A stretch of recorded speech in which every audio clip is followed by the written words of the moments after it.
Hi friends, welcome to with you Sivaram channel.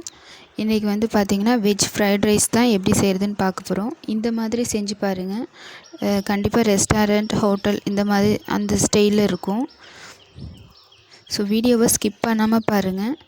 So கடைசி வரைக்கும் நான் சொல்லியிருக்க எல்லா ஸ்டெப்பும் தெரியும். அப்போ தான் இதே மாதிரி செய்ய முடியும். ஸோ இந்த மாதிரி செய்யும்போது காய்கறிகள்லாம் சேர்த்து செய்யும்போது நல்லா ஹெல்த்தியாகவும் இருக்கும். டேஸ்ட்டும் ரொம்ப நல்லாயிருக்கும்.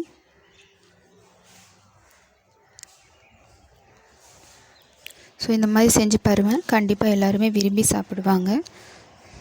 ஸோ மறக்காமல் நம்ம சேனலை சப்ஸ்கிரைப் பண்ணிவிடுங்க. பெல் பட்டனையும் கிளிக் பண்ணிவிடுங்க. வாங்க எப்படி செய்கிறதுன்னு பார்க்கலாம். ஃபஸ்ட்டு ஒரு கடாயை சூடுபடுத்திட்டு 2 டீஸ்பூன் ஆயில் சேர்த்துக்கலாம். எண்ணெய் நல்லா காஞ்சதையும் இஞ்சி பூண்டு பொடியாக கட் பண்ணது 2 டீஸ்பூன், பச்சை மிளகா 2 பொடியாக கட் பண்ணது, சின்ன வெங்காயம் பொடியாக கட் பண்ணது ஒரு கைப்பிடி அளவு. இதை வந்து நல்ல கலர் மாற அளவு நல்லா வதங்கி வர அளவுக்கு இஞ்சி பூண்டு பச்சை மிளகாலாம் நல்லா வதங்கி வர அளவுக்கு நல்லா வதக்கி எடுத்துக்கலாம்.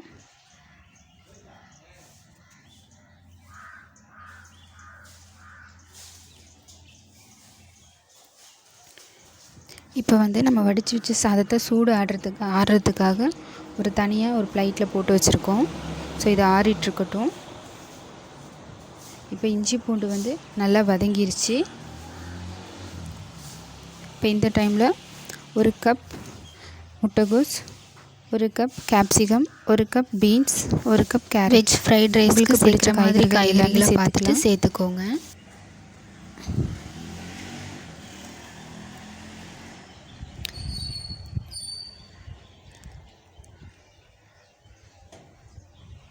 இப்போ இதை நல்லா கலந்து விட்டுறலாம்.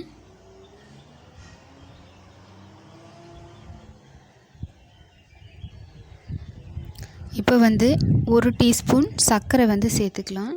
நம்ம சர்க்கரை சேர்த்து வதக்கும் போது தான் நமக்கு நல்லா காய் நல்லா வெந்தும் இருக்கும். அதே நேரத்தில் க்ரன்ச்சியாக இருக்கும். நம்ம உப்பு சேர்த்து வதக்கும் போது பார்த்திங்கன்னா நல்லா வதங்கி இருக்கும், ஆனால் நல்லா க்ரன்ச்சியாக இருக்காது. ஸோ அதனால் ஃபஸ்ட்டு வந்து 1 டீஸ்பூன் சர்க்கரை சேர்த்துட்டு காய்கறிகள்லாம் வந்து நல்லா முழுமையாக வெந்து வரணும். அது வரைக்கும் நம்ம நல்லா எண்ணெயிலேயே நல்லா வதக்கி எடுத்துக்கலாம். 1 கைப்பிடி அளவு கொஞ்சமாக கருவேப்பிலை சேர்த்துக்கலாம்.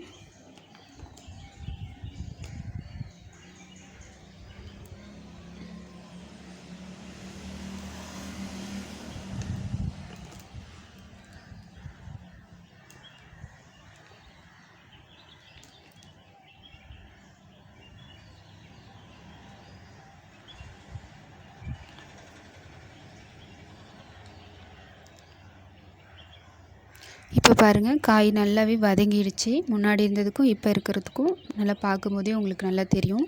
உங்களுக்கு ஒரு காய் வெந்துருச்சா அப்படின்னா எடுத்து ஒரு காயை நசுக்கி பார்த்தீங்கன்னா கூட உங்களுக்கு நல்லா தெரியும். பாருங்கள், காய் வந்து நல்லா வெந்துருச்சு. இப்போ இந்த டைமில் வந்து நம்ம உப்பு சேர்த்துக்கலாம்.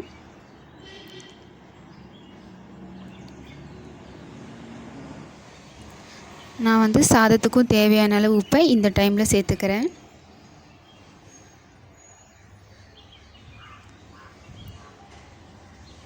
ஒரு டீஸ்பூன் பெப்பர், பிளாக் பெப்பர் தான் சேர்த்துக்கிறோம். மிளகுத்தூள் 1 teaspoon soya sauce, 1 teaspoon tomato sauce அல்லது டொமேட்டோ கெச்சப் எது வேணால் சேர்த்துக்கலாம். நமக்கு டொமேட்டோ கெச்சப் சாஸ் சேர்த்து செய்யும் போது தான் நமக்கு ரெஸ்டாரண்ட், ஹோட்டல் ஸ்டைலில் இருக்க அந்த டேஸ்ட்டில் நமக்கு கிடைக்கும். ஸோ நீங்கள் அது வேண்டாம், அப்படி இந்த சாஸ் வேண்டாம் அப்படின்னா ஸ்கிப் பண்ணிவிட்டு ஸ்கிப் பண்ணால் நமக்கு நார்மலாக ரைஸ் மாதிரி தான் இருக்கும். நமக்கு ரெஸ்டாரண்ட் ஸ்டைலில் வந்து நமக்கு கிடைக்காது. அதனால் இதை சேர்த்து கண்டிப்பாக இது சேர்த்து செய்யும் போது தான் நமக்கு ரெஸ்டாரண்ட் ஸ்டைலில் வந்து கிடைக்கும். டேஸ்ட் வந்து அதே மாதிரி இருக்கும்.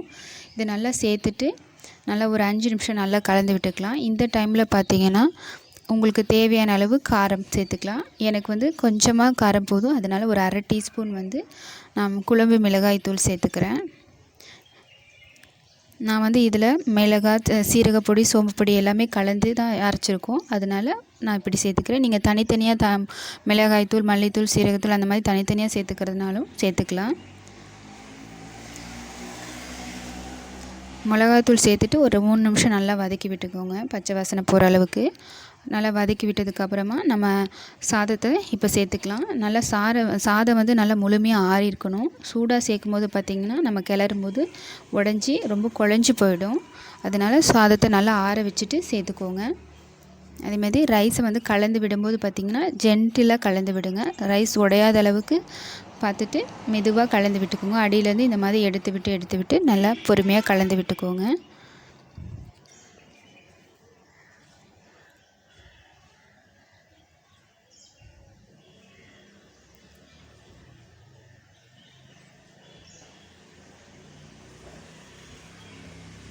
இப்போ நல்லா கலந்து விட்டாச்சு.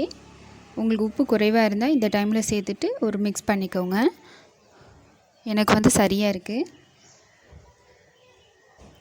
அவ்வளோதான் ஃப்ரெண்ட்ஸ், நல்ல சுவையான veg fried rice ready.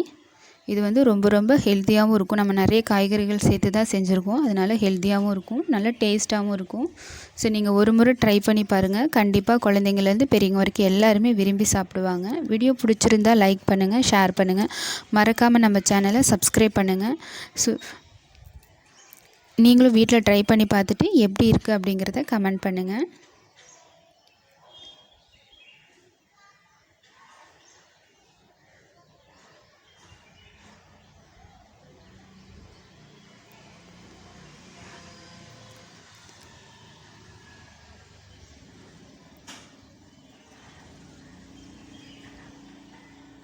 Okay friends, thank you.